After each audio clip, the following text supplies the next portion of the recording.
Ang theme natin, itong anniversary natin, it is a very simple theme. It's found in John chapter 15, verse 16. Can we flash that? No? At ang pinakatema talaga is reaping the harvest and sustaining the growth. Because God wants us to reap His blessing at i-sustain natin yung growth. Tayo po ay nagpapasalamat for the last years that God has proven His faithfulness. Kanina umawit yung aking anak, si Christia, at yung kanyang message na sinabi na napakaraming naranasan ng ministry, napakarami namin as a family that serve the Lord has experienced so much, no? May mga ups and downs. Pero ang pinaka mayamang karanasan namin ay sa bawat sandali at bawat pagkakataon ay ang pag-ibig, katapatan, at ang biyaya ng Diyos sa aming buhay. Na above all the experiences and all the challenges within knowing the Lord, following Him, serving Him, nag-i-stand out lagi ang katapatan at kabutihan ng Panginoon. Dito sa John chapter 15 verse 16 ay nakalagay yung ating theme verse. Ang sabi dito, "You did not choose me, but I have chosen you and appointed you to bear fruit, fruit that will last. Then the Father will give you whatever you ask in my name."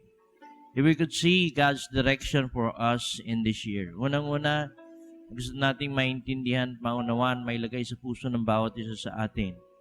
You have to always remember, this is encouraging note of Jesus Christ. Hindi ikaw ang pumili sa Kanya.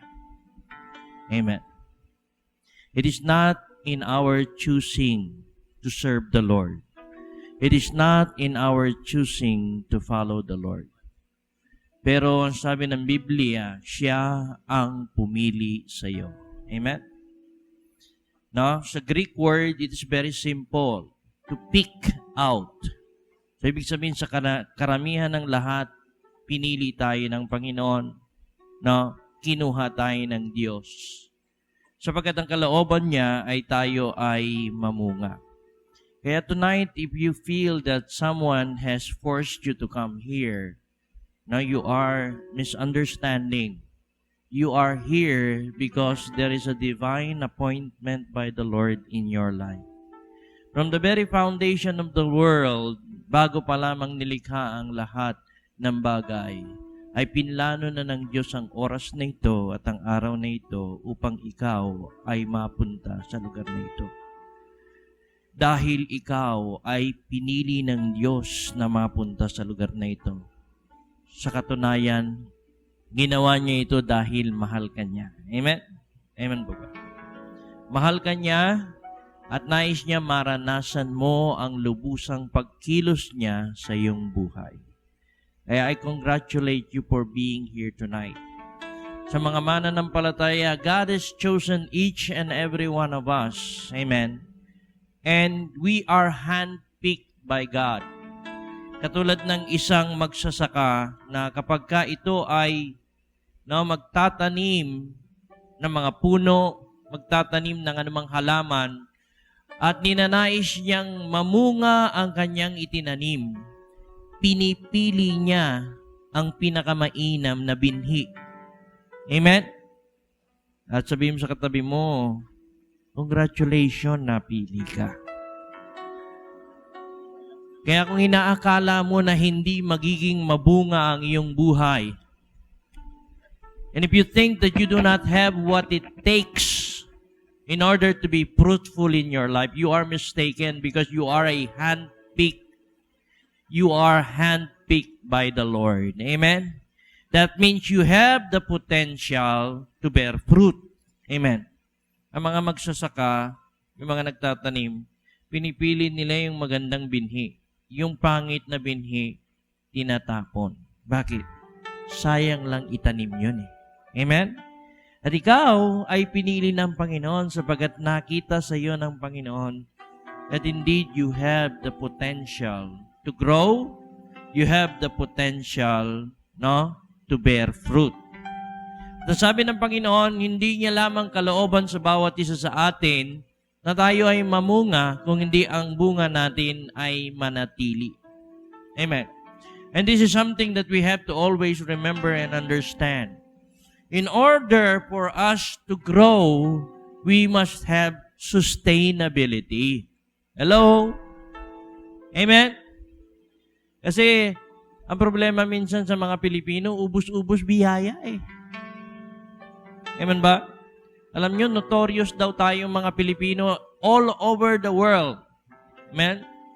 Pilipino, sabi nila, are spenders. Pagpunta ka sa mga malls all over the world, ang laman ng mga mall, Pilipino.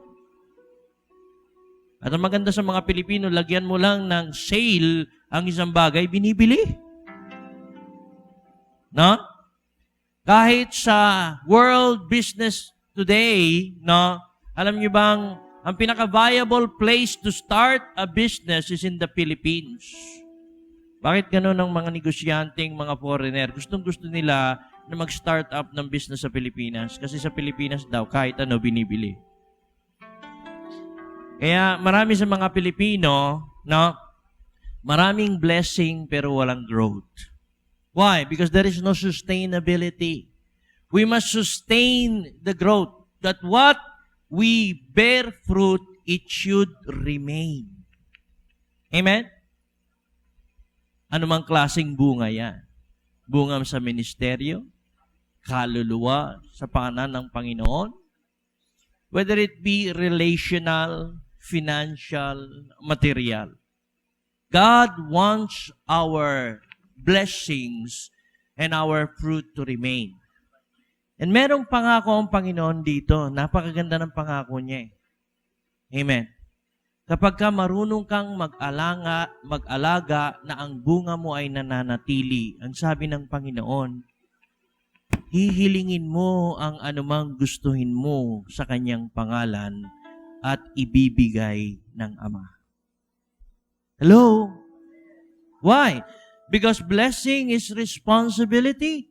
God is looking for stewards. Amen? Anong tawag sa steward sa Tagalog? Katiwala. Sabihin mo sa katabi mo, ikaw ay katiwala. Hindi ka katiwaldas. Amen ba? Tayo ay mga katiwala. Amen. That means God wants our fruit to remain. It is useless to be fruitful, pero hindi naman nasusustain ang fruitfulness. Sa pagpasok natin sa 13th year natin as a ministry in Jesus Harvest Time Ministry, we are declaring that this year is going to be a fruitful year. And because this year is going to be a fruitful year, we are also preparing ourselves, no, to equip ourselves to sustain God's growth. Amen? Para pagdating ng Panginoon, amen, no? Hindi natin lang sabihin sa Panginoon, Panginoon, ginawa namin ng ganito, ginawa namin, ang dami-dami naming activity. At tanungin ni Lord, nasaan ang bunga? Lord, wala eh. Sensya na. Pero naging busy kami. Hindi ganun si Lord. He will look for the sustained fruit. That your fruit in the ministry, your fruit in everything that you do, amen, remain. And this is also a principle that you have to understand. That means God blesses us proportionately, no, to our fruit and the sustainability of our fruit. Hello? Nandiyan ba kayo? Alam niyo ba, God only supplies what you need. Amen. What you don't need is excess. But when you create the need, God supplies that need. When you become fruitful and you sustain that fruitfulness, God supplies everything that you need to sustain that fruitfulness. Kaya nga sabi niya, anuman ang hilingin mo sa kanyang pangalan, ibibigay ng Diyos. Sa JHTM, marami na tayong nakitang, no, pagpapatunay na katapatan ng Panginoon, mga panalangin sinagot. Amen. Mga himala sa ating mga buhay. Mga bagay-bagay na akala natin imposible pero ginawang posible ng Panginoon. Mga bagay-bagay na meron tayong limitasyon pero dahil sa ating pananalig pananampalataya, binuksan ng Diyos ang mga posibilidad. Amen. Sa pagpasok natin sa panibagong taon na ito, ako'y naniniwala na higit pang bagay na iyon ang gagawin ng Panginoon. Amen. And tonight, we thank the Lord for that. Tonight, it's all about giving thanks to a God who loves us so much. Amen. And He doesn't only love us, He has expressed that love through sending His Son, Jesus Christ. And He did not stop there. He is able to prove His love to everyone who comes to Him. Amen? Amen po ba? Kaya sa oras na ito, tayong lahat ay tumindig, panandalian. At kung sa gabing ito, hindi mo pa pinapapasok ang pagmamahal ng Panginoon sa iyong puso at sa iyong buhay, kung hindi mo pa pinapapasok ang pag-ibig ng Diyos sa iyong puso at sa iyong buhay, oras na para buksan mo ang iyong puso. Katulad ng mensaheng sinabi ko, hindi aksidente na nandito ka. Pinili ng Diyos ang oras na ito upang katukin ang iyong puso at ikaw ay magkaroon ng pagkakakilala sa Kanya. Tayong lahat ay yumukot pumikit.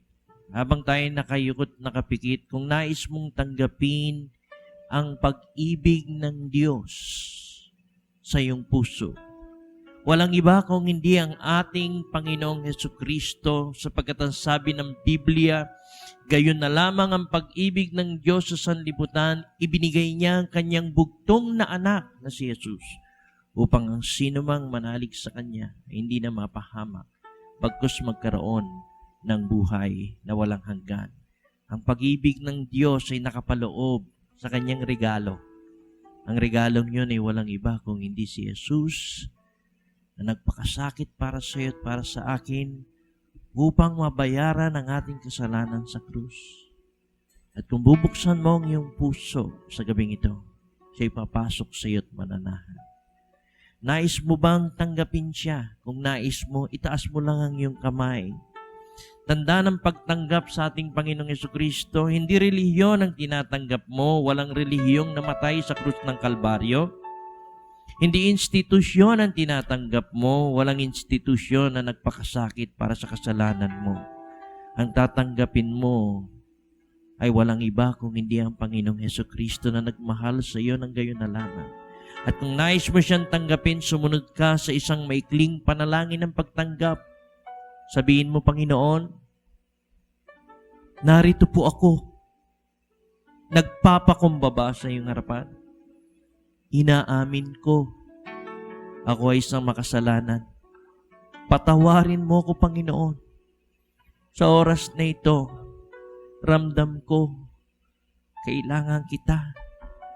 Ikaw lamang ang makapupuno sa kakulangan sa aking puso. Sa oras na ito, binubuksan ko ang aking puso sa iyo, Panginoon. Pumasok at manahan. Tinatanggap kita, Jesus, bilang Panginoon, tagapagligtas, hari ng aking buhay. Mula sa araw na ito, ako ay susunod sa iyo. Panginoon, maraming salamat sa iyong kapatawaran. Maraming salamat sa pagtanggap mo sa akin. Maraming salamat sa buhay na walang hanggan. Sa pangalan ni Jesus. Ako na lamang pong mananalangin. Panginoon, narinig mo ang bawat isang nagbukas ng kanilang puso upang tanggapin ka sa gabing ito. Dalangin ko'y baba mo ang iyong presensya sa kanila. At Panginoon, anuman ang kakulangan sa kanilang puso, simulan mong punan ng iyong presensya sa oras nito. Anumang kabigatan, Panginoon, at kalungkutan, O Diyos, na bumabalot sa kanilang puso, tanggalin mo. Ibsan mo, Panginoon, ang kabigatan ng kanilang puso at palitan mo ng iyong kagaanan, ng iyong kapayapaan at ng iyong kagalakan at pag-ibig. Yakapin mo sila, Panginoon, ng iyong presensya at Panginoon, at sa gabing ito, maranasan nila ang katotohanan, Panginoon, ng iyong pagmamahal. Maramdaman ka nila. At mula sa araw na ito, Panginoon, gabayan mo at patnubayan ang kanilang buhay. Ariin mong iyo ang bawat anak mong ito upang hindi na mawalay sa iyo, Panginoon. Patuloy kang mangusap sa kanila at pangunahan mo sila sa daang pinili mo para sa kanila. Maraming salamat, Panginoon. At inaangkin namin din, O Diyos, na ang taong ito para sa iglesia mo ay isang taon ng pagbubunga, isang taon ng pag-ani, at ang aming aanihin ay hindi lamang mananatili kundi patuloy na lalago. Maraming salamat. Inaangkin namin ang lahat ng ito sa matamis, makapangyarihan, at mapagpalang pangalan ng aming Panginoong Jesucristo. Ang lahat ng pinagpala ng Diyos ay magsabi ng Amen and Amen. Palakpakan natin ang Panginoon.